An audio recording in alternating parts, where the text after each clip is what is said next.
करजन नगर पालिका के चुनाव आयोजित हुए थे और अब करजन नगर पालिका के चुनाव के परिणामों की घोषणा कर दी गई है।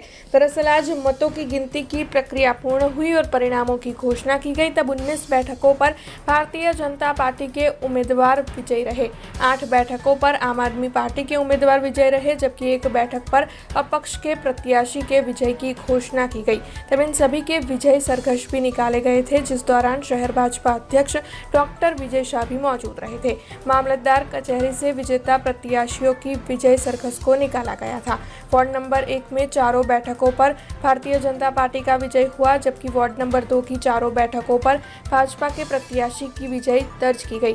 इसके अलावा वार्ड नंबर 3 में 3 भारतीय जनता पार्टी के, 1 आम आदमी पार्टी का और वार्ड नंबर 4 में 3 आम आदमी पार्टी के, जबकि 1 भारतीय जनता पार्टी का और साथ ही वार्ड नंबर 5 में 3 भारतीय जनता पार्टी के और 1 आम आदमी पार्टी के प्रत्याशी की जीत दर्ज की गई। इसके अलावा वार्ड नंबर 6 में भारतीय जनता पार्टी के 4 प्रत्याशी की जीत दर्ज की गई, जबकि वार्ड नंबर 7 में आम आदमी पार्टी के 4 उम्मीदवार जीते थे। इसके अलावा नंदेसरी और कोयली में भारतीय जनता पार्टी के उम्मीदवारों की जीत दर्ज की गई है, जबकि दशरथ में भारतीय जनता पार्टी के उम्मीदवार बिन हरीफ चुने गए हैं।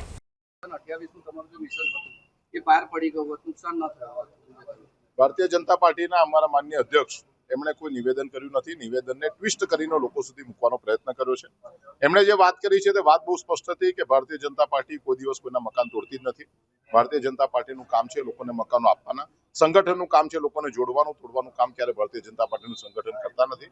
અને એમણે એ પણ કહ્યું હતું કે દગો કરે એટલે કે જે લોકો ખોટા છે એવા લોકોની ખોટી રીતે પચાયેલા મકાનો છે તે તોડવાની વાત છે। વાત સાથે આજે પણ અમે લોકો અડગ છીએ, જેણે ખોટી રીતે લોકોના મકાનો પચાયા છે, જેમણે રાજ્ય સરકારના મકાનોમાં ભાડુઆતોને મૂકીને જમીન માલિકોને, મકાન માલિકોને ઘરે મૂક્યા છે, એવા લોકો સાથે આવનારા સમયમાં પગલાં લેવામાં આવશે। એમના નિવેદનને કારણે માત્ર ભારતીય જનતા પાર્ટીને ફાયદો થયો છે અને એમણે જે નિવેદન કર્યું છે તે નિવેદન બરાબર કરેલું। આમ આદમી પાર્ટીમાં પહેલી વખત ઇલેક્શન લડે છે। આના પહેલા ભારતીય જનતા પાર્ટીના જ ઉમેદવાર હતા, એના પહેલા કોંગ્રેસમાંથી ઉમેદવારી કરી છે। જેનું પોતાનું ગોત્ર નથી, જેને પોતાના મા બાપ કોણ રાજકીય રીતે એની સમજ નથી, જેને દર વખતે પાર્ટી બદલવી પડે એવી છે, એ વ્યક્તિની માટે લોકોએ કેટલો ભરોસો મૂકવો જોઈએ આવનારા સમયમાં લોકો કહેશે। દેશના યશસ્વી વડાપ્રધાન નરેન્દ્રભાઈ મોદી સાહેબ જે રીતે દેશમાં વિકાસ કરી રહ્યા છે, એ જ રીતે રાજ્યના મુખ્યમંત્રી આદરણીય ભૂપેન્દ્રભાઈ પટેલ સાહેબ ગુજરાતનો વિકાસ કરી રહ્યા છે। એ વિકાસની રાજનીતિને લીધે કરજણની સમગ્ર જનતાએ વિકાસ જોઈને મત આપ્યા છે। ખાસ કરીને કરજણની જો વાત કરીએ તો અમારા આદરણીય ડૉક્ટર વિજયભાઈ શાહ વડોદરા શહેરના પ્રમુખ અને એમના ચૂંટાયેલા કોર્પોરેટરશ્રીઓ અને સંગઠનના હોદ્દેદારશ્રીઓ સાથે સાથે વડોદરા જિલ્લાની આખી સંગઠનની ટીમ જે રીતે ઘેરે ઘેર જઈને જે પ્રચાર કર્યો, જે સરકારે કરેલા કામોની વિગત ઘેરે ઘેર જઈને કરી, જેને કારણે આખા કરજણની અંદર એક ભગવો લહેરાય એવું વાતાવરણ 2 દિવસ પહેલા જ થઈ ચૂક્યું હતું ને જેનું પરિણામ પણ આપ જોઈ શકો છો કે 28માંથી 19 સીટો ભારતીય જનતા પાર્ટીની, 8 આપ અને 1 કોંગ્રેસ, જે 8 આપની આવી છે, 1 અપક્ષ અને 8 આપની આવી છે।